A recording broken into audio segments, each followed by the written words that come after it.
Hello friends, कैसे हैं आप लोग। तो आज हम डिस्कस करने जा रहे हैं percentage composition and vapour density. दोनों टॉपिक का हम इस वीडियो लेक्चर में डिस्कस करेंगे और उम्मीद करता हूं कि आप लोग समझने की कोशिश करेंगे। सो स्टार्ट करते हैं हम लोग। Percentage composition. परसेंटेज कंपोजिशन का मीनिंग कि किसी भी बॉक्स के अंदर, सपोज दैट एक बॉक्स है और बॉक्स के अंदर हमने कुछ बॉल्स या पार्टिकल्स फिल किए हुए हैं। सबका डिफरेंट डिफरेंट वेट है, सेम भी हो सकता है, डिफरेंट भी हो सकता है, और हमें निकालना है कि यहाँ पर बताना है कि हमें कि ईच एटम का यहाँ पर, ईच पार्टिकल का यहाँ पर इस बॉक्स के अंदर कितना परसेंट है। तो वो हम क्या करेंगे, यहाँ पर फाइंड आउट करेंगे। तो देखिए कैसे फाइंड आउट करेंगे। सबसे पहले हम क्या करते हैं, वेट ऑफ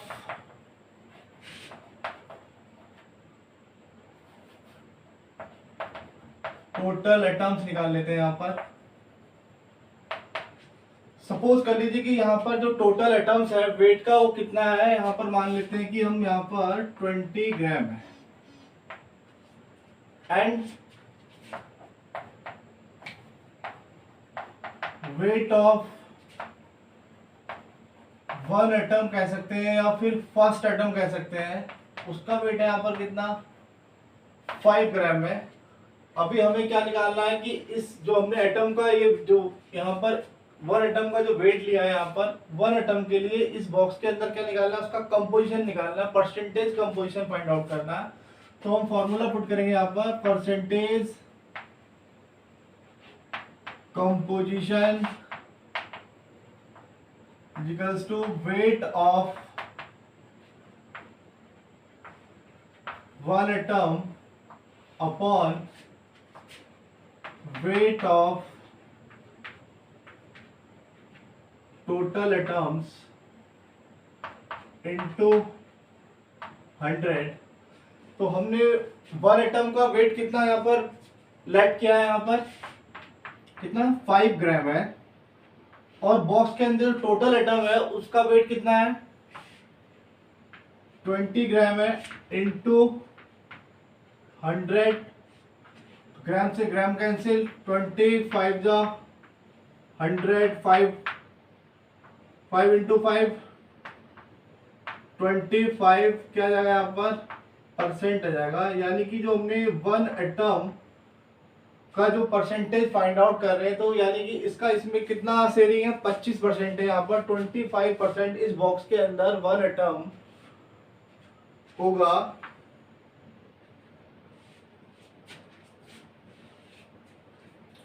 ऐसे हम क्या निकाल सकते हैं, सेकंड के लिए निकालते हैं। सेकंड एटम मान लिया कि यहाँ पर सेकंड एटम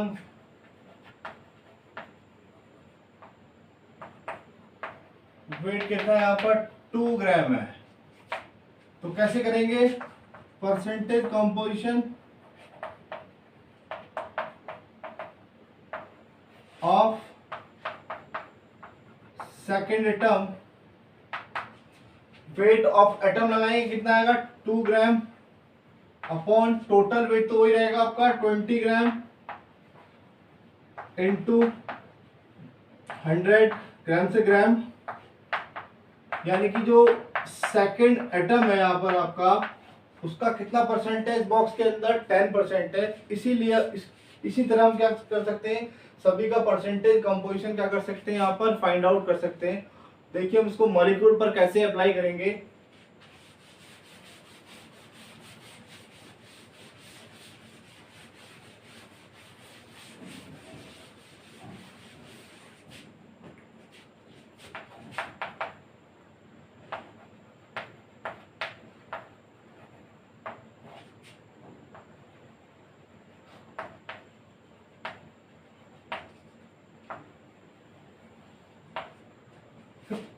परसेंटेज कंपोजिशन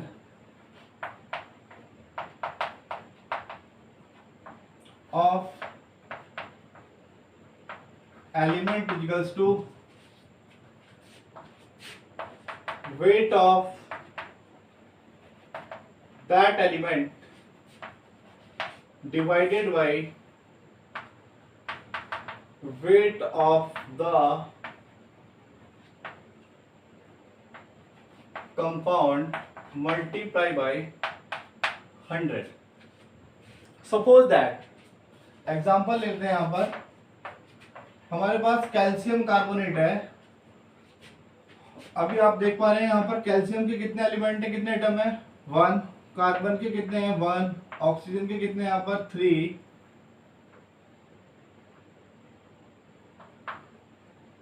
तो हमें इसमें फाइंड आउट करना है कैल्शियम का परसेंटेज कितना है यहाँ पर, कार्बन का परसेंटेज कितना है यहाँ पर, ऑक्सीजन का परसेंटेज कितना है यहाँ पर। तो सबसे पहले हम क्या करते हैं, इसका जो है वेट निकाल लेते हैं, मोलर मास निकाल लेते हैं कितना है यहाँ पर।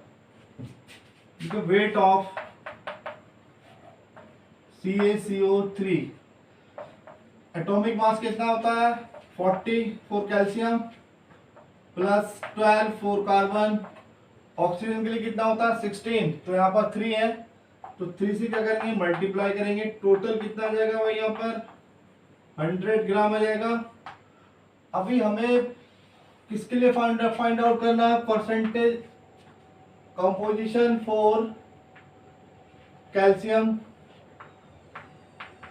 कार्बन एंड ऑक्सीजन के लिए।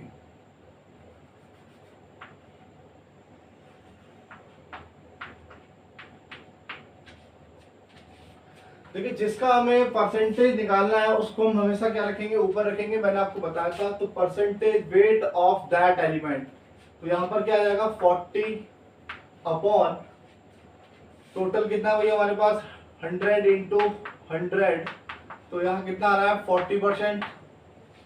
वेट ऑफ कार्बन, तो कार्बन का कितना है यहाँ पर 12 अपॉन 100 इंटू 100, 12%। ऑक्सीजन के लिए देख रहे हैं, तो एक ऑक्सीजन यहाँ पर ऑक्सीजन कितने, एटॉमिसिटी कितने ऑक्सीजन की 3 है, तो टोटल हमें ऑक्सीजन निकालना है कि ऑक्सीजन का परसेंटेज यहाँ पर कितना है।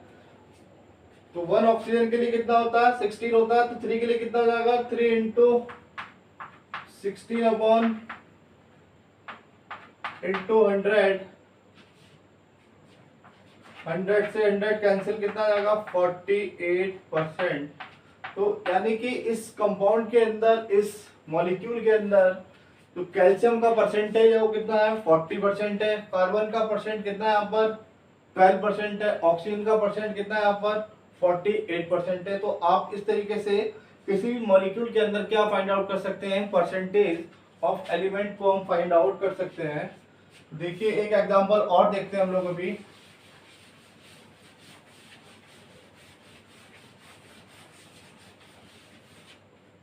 सपोज एग्जांपल लेते हैं यहाँ पे 4SO3 सल्फर ट्राई ऑक्साइड। यहाँ पर हमें फाइंड आउट करना है percentage of sulphur, percentage of oxygen. तो मैं यहाँ पर टोटल वेट निकाल लेता हूं।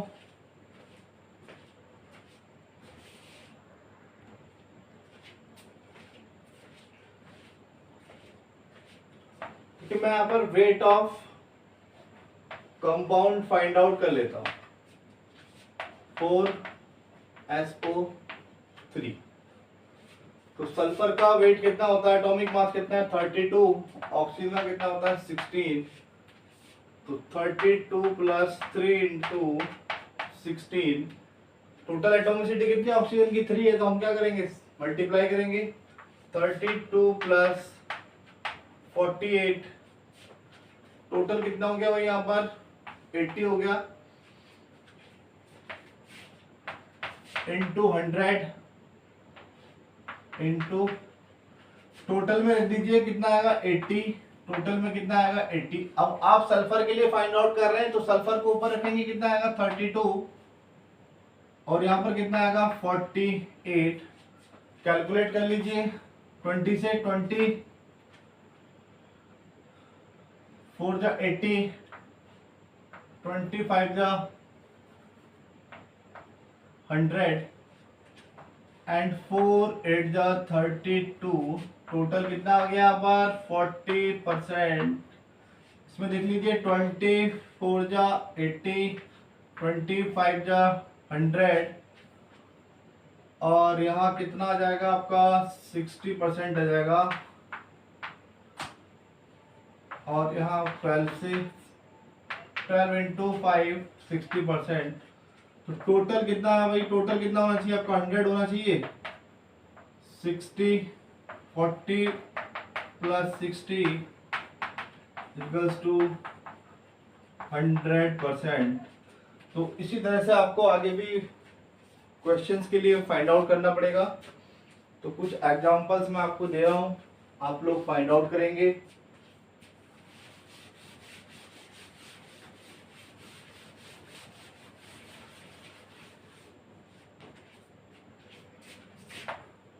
जैसे कि first, copper sulphate CuSO4 into 5H2O। तो यहाँ पर कितने डिफरेंट टाइप के एटम्स हैं भाई, कॉपर है Cu, ऑक्सीजन कितने यहाँ पर 4, 9 ऑक्सीजन है 9 इंटू O। सल्फर कितने भाई यहाँ पर, सल्फर यहाँ पर 1 है। एंड हाइड्रोजन कितने हैं यहाँ पर, तो आपको परसेंटेज ऑफ कॉपर निकालना पड़ेगा, percentage of oxygen, percentage of sulphur and percentage of hydrogen. इसी तरह से आप क्या करेंगे, फाइंड आउट करेंगे। मैं यहाँ पर बता देता हूँ, कॉपर का एटॉमिक वेट कितना होता है 63.5, सल्फर मैंने अभी बताया था आपको 32 होता है, ऑक्सीजन का आपको पता है 16, हाइड्रोजन का तो आपको पता ही होगा कितना होता है 1। तो इसी तरह से आप फाइंड आउट कर लेंगे कॉपर के लिए, ऑक्सीजन के लिए, सल्फर के लिए एंड हाइड्रोजन के लिए।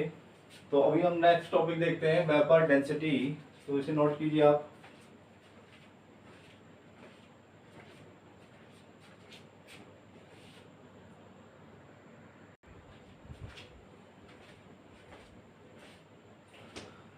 तो अभी हम डिस्कस करेंगे वेपर डेंसिटी के बारे में।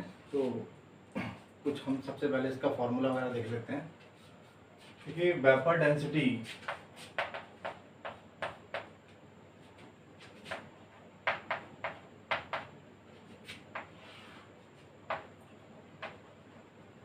mass of n mole gas, mass of n mole hydrogen gas. यानी कि जो वेपर डेंसिटी हम देख रहे हैं कि वेपर डेंसिटी में एक गैस को हम जो रिलेट कर रहे हैं वो किससे कर रहे हैं, हाइड्रोजन गैस के मोल से रिलेट कर रहे हैं। तो mass of n mole of gas, it means क्या हो गया भाई, molar mass upon mass of n mole of hydrogen gas कितना हो गया 2। तो मैं लिख सकता हूं यहां से molar mass equals to 2 into vapour density. This is the relation between molar mass and vapour density. दूसरे तरह से हम इसको देख सकते हैं,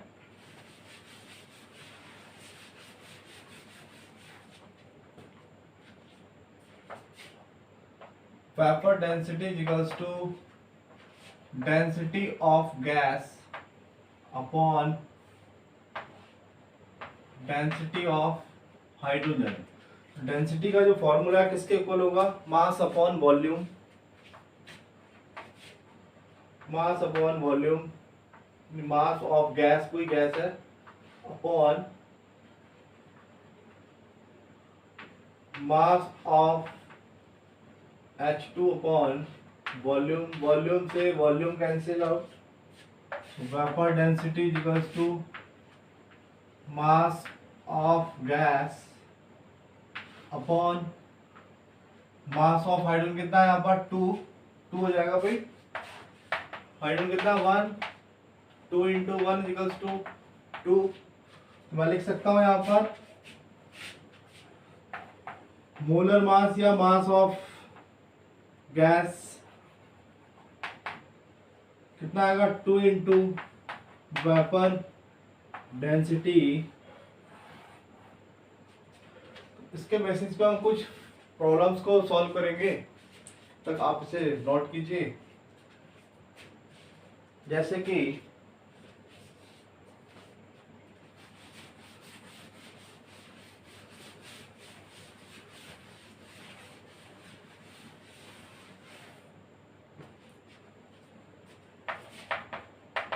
find out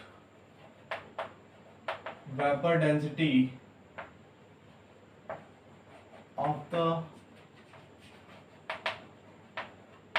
given gases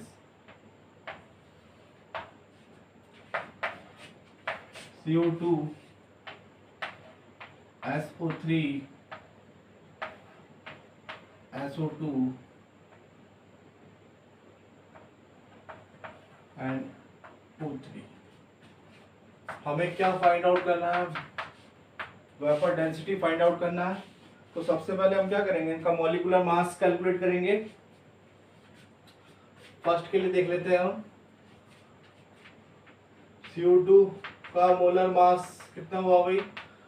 carbon का कितना होता है 12 प्लस 2 इंटू 16 इक्वल्स टू कितना हो गया 44। So vapour density equals to molar mass upon 2, 44 upon 2 equals to 22। Second sulphur के लिए निकाल लेंगे। SO3 के लिए मोलर मास सल्फर कितना होगा 32 प्लस ऑक्सीजन 1 ऑक्सीजन के लिए 16, टोटल ऑक्सीजन कितने 3, 32 plus 48 equals to 80। So vapor density equals to molar mass upon 2 equals to कितना आएगा 40 आएगा। सिमिलरली SO2 के लिए फाइंड आउट करेंगे। 4SO2 molar mass 32 plus 2 into 16, 32 plus 32 equals to 64। Vapour density equals to कितना हो जाएगी 64 upon 2, 32 vapour density.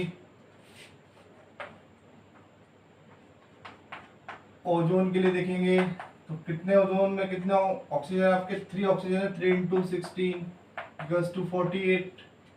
So vapour density equals to molar mass of ozone 48 divided by 2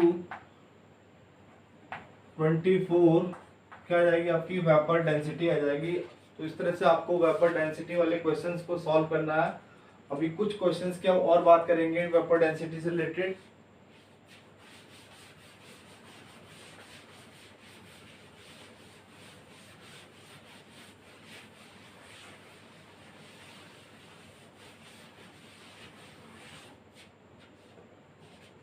question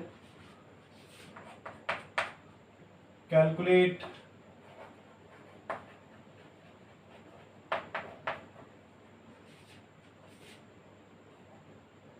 the vapor density of ozone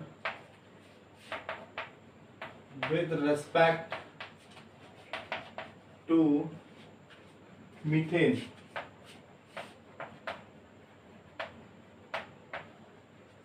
यानी कि किसके, अभी जो मैंने आपको फॉर्मूला ड्राइव कराया था तो उसमें हम किसके रेस्पेक्ट में देख रहे थे, हाइड्रोजन के रेस्पेक्ट में देख रहे थे।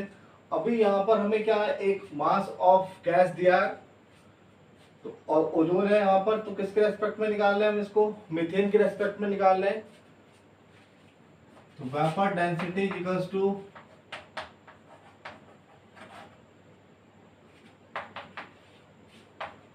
मास of ozone mass of methane. Ozone के लिए कितना है 3 इंटू 16 मास, मीथेन के लिए 12 प्लस 4 इंटू 1 48 अपॉन 16। तो वेपर डेंसिटी कितना आ रहा है यहाँ पर 3। इस तरह से भी हमें क्वेश्चंस मिल सकते हैं। और टाइप्स के क्वेश्चन पे भी हम बात करेंगे, तब तक आप इसे नोट कीजिए।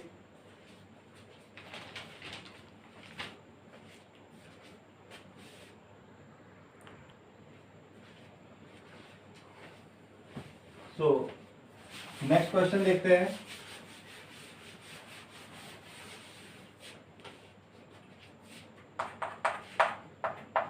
Five point six litre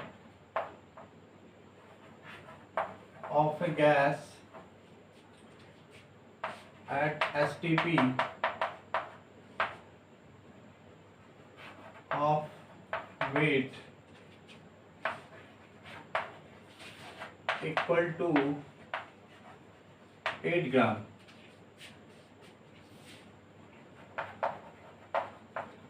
The vapor density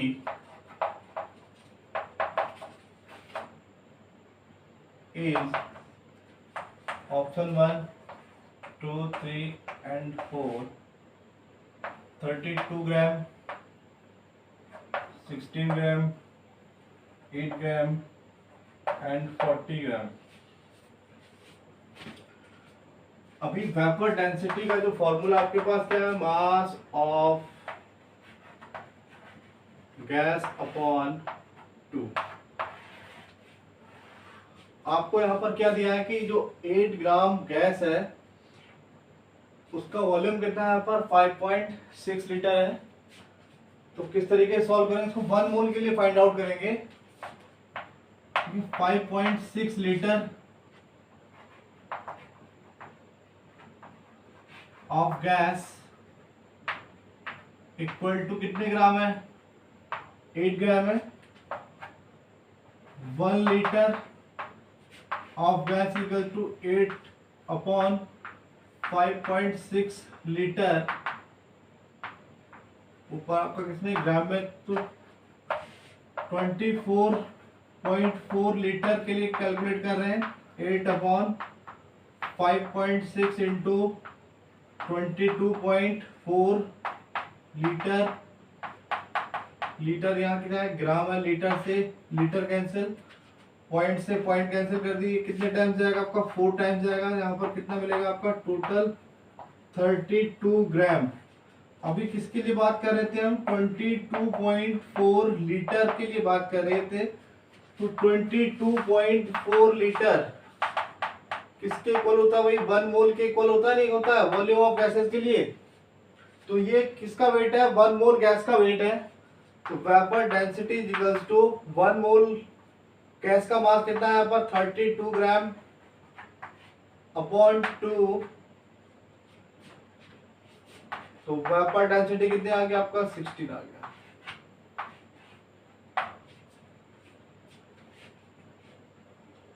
okay, note कीजिए।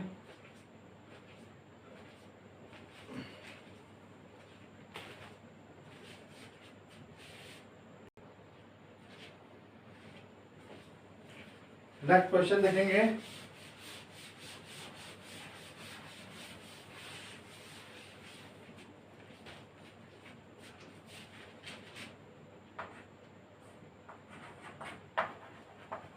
Molar mass of gas is 37. Calculate the number of molecules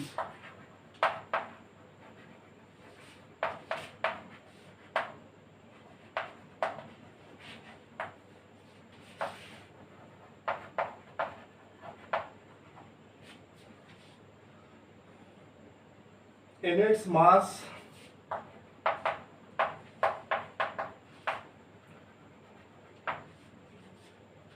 which is equal to the vapor density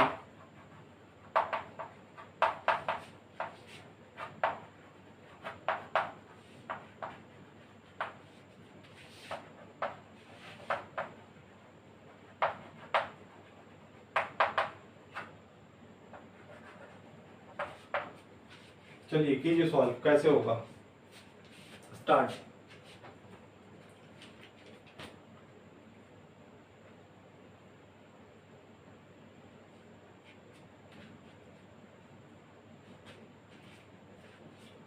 देखिए सबसे पहले हमें क्या दिया हुआ है, यहाँ पर मास दिया हुआ है, तो हम क्या निकाल लेते हैं, वेपर डेंसिटी। मोलर मास कितना है,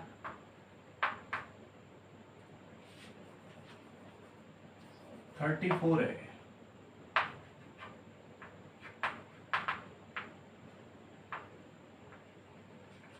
यानी जो 34/2 17